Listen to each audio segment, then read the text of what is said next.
Stand का रहस्य। हाय मैं शर्म से लाल हुई। क्यों तुमने मच्छर अगरबत्ती का स्टैंड कहाँ रखा है? जेठानी जी ने मुझसे सवाल किया। दीदी मैंने तो नहीं रखा, मैंने रसोई से ही उत्तर दिया। मेरी जेठानी जी का नियम था कि वो सभी कमरों में सोने से पहले मच्छर अगरबत्ती लगा दिया करती थी और सुबह उनके स्टैंड अलमारी में नियत स्थान पर रखने की जिम्मेदारी मेरी थी। इस पर वो रसोई घर में ही आकर बोली, कितनी लापरवाह हो तुम, सुबह तुम्ही ने झाड़ू लगाई थी ना पापा के कमरे में जहां भाई साहब सबसे बड़े जेठ सोए थे।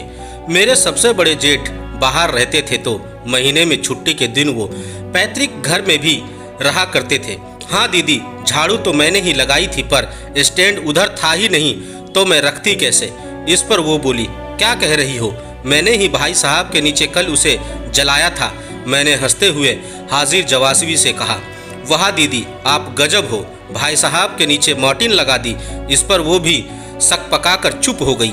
आवाज़ दोनों की ही तेज आवाज़ और हम दोनों इस भूल में थे कि अंदर के कमरे में कोई नहीं है।